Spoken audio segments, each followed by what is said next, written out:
Thanks for helping me pick out all the new clothes, Jan. You really seem to know your way around these boutiques. Well, my mom was a designer, so I guess shopping is in the blood, Cap. Besides, I was getting tired of seeing you showing up for meetings in pork pie hat and bell-bottoms. I just hope that husband of yours doesn't mind you spending an entire afternoon entertaining a strange man. Please, 2 cappuccinos and a look around some shops is hardly grounds for divorce these days. You're not in 1945 anymore, Buster. Tell me about it. $250 for a pair of slacks? I didn't make that much in 6 months when I first joined the Army. You know, you really crack me up, Mr. Captain America. I mean, here you are, all cheekbones and six-pack like some kind of Calvin Klein model, but the second you open your mouth, you sound as ancient as my dear old dad. To tell you the truth, I've probably got a good 10 years on your father, Jan. Now there's a creepy thought. So how did things go with your old fiancée? Did she find it easier to talk on the phone than she did in the flesh? Actually, that big heart-to-heart the other night was with Bucky. But he said Gail might join us for a bite to eat when we get together for a beer later in the week. Well, I think Fairy's right. The best thing to do is take this nice and slow, Cap. I'm sure it helps living near a few of your old Army buddies, too. But surely you could rent somewhere a little more upmarket with all that lovely money they're paying us for the Ultimates thing. $600 a month for a one-bedroom apartment is more than enough for me, thank you very much, Mrs. Pym. Besides, I've lived in this neighborhood my entire life. I'm not going to pick up stakes and move just because some drugged-out little wise guys are hanging around the front door. Well, I just hope you invested some of that cash you don't like spending on some big unbreakable locks. Oh, Steve.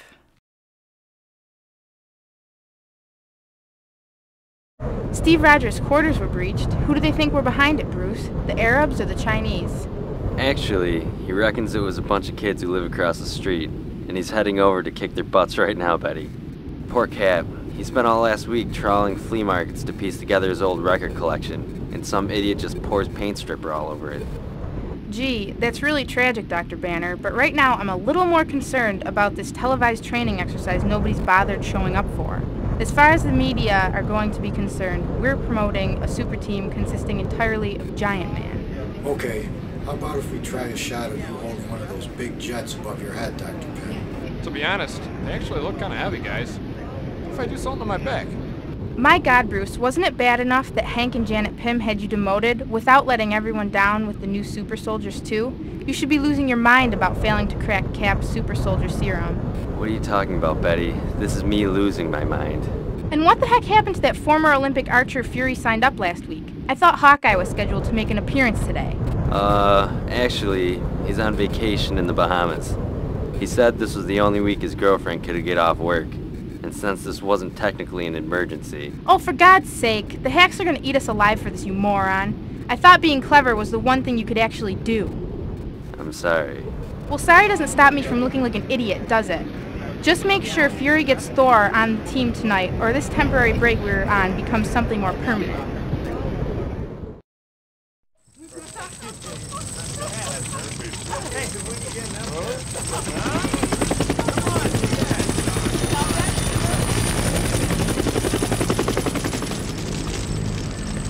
Somebody hasn't been answering my telephone call.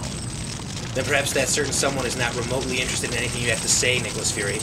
I hope you're not here to arrest us for our recent involvement in the World Trade protest, General.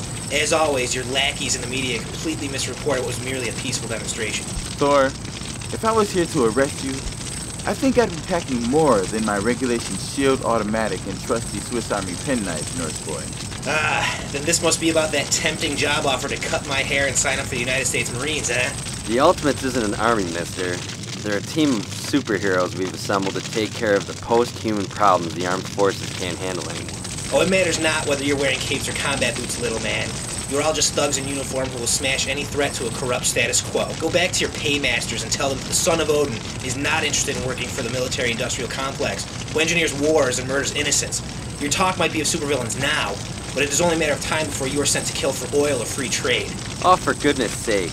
How can you people just sit there and listen to this son of Odin garbage? Take it easy, Banner. No, these people have a right to know the guy they're following around is a delusional crackpot, General. You're not the new Messiah. You're just a crazy ex-nurse who had a nervous breakdown and spent 18 months in a lunatic asylum. You don't fool me for a second, mister. I've got your secrets right here. And I have your secrets right here, Dr. Banner. Have you told Betty Ross that you cry yourself to sleep every night? Or are you too busy fantasizing about hurting the Pyms for stealing your old job? What? These powers are neither mutant nor machine, human. If a demonstration from Mjolnir is what you require, then I shall be happy to oblige. What about that interview you gave on the 60 Minutes, Thor? I thought you were here to save the world. Oh, I am here to save the world, General Fury. Save it from people like you. Come on, Banner. Let's go. We're obviously wasting our time here.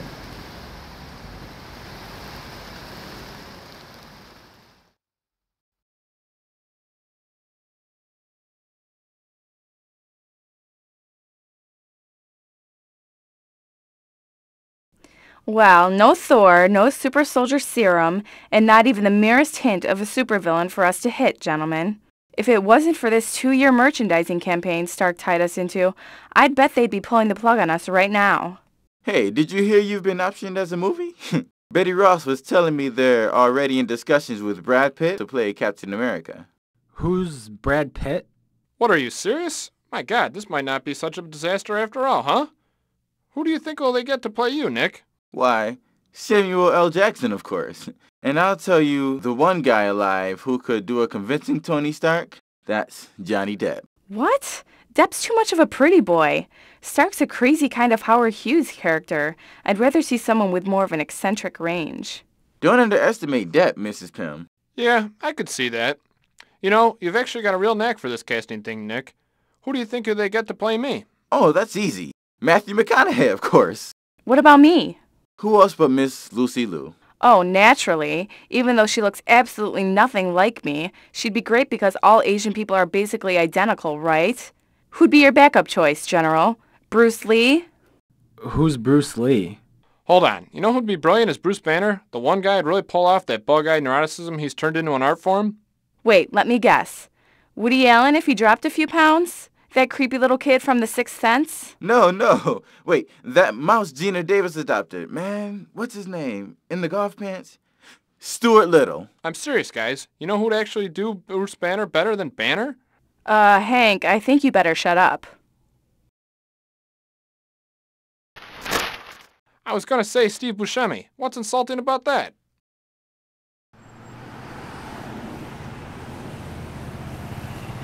Betty? Oh, thank God your phone wasn't switched off or anything. There's something I've got to tell you, honey. Something really important. Bruce, is that you? Listen, I really can't talk right now. I'm in the middle of dinner with Freddie Prinze Jr. Betty, will you shut up? I've done something stupid again, and I think you're in serious danger, sweetheart. Excuse me? Bruce, I want you to calm down and tell me exactly what you've done, okay? I've just felt bad about not being able to crack the formula, so I mixed Cap's blood with the Hulk serum and injected the whole thing into my bloodstream. What? Why would you do that? Oh, the way I rationalized it was that turning myself into the monster and giving everyone something to fight was the only way I could stop my life's dream from going up in smoke. But the honest-to-God truth of the matter is that I just miss being big. Bruce? Bruce? Unknown male, cardiac arrest. ETA 10 to 15 minutes, people. Shocking at 200 again, Andy. Stand clear. Standing clear. Still no sign of any output here.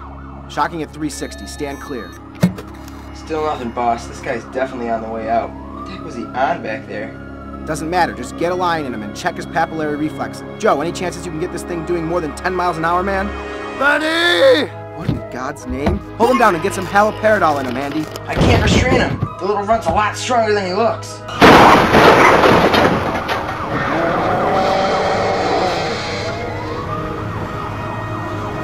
Hulk 1, Freddie Prinze Jr.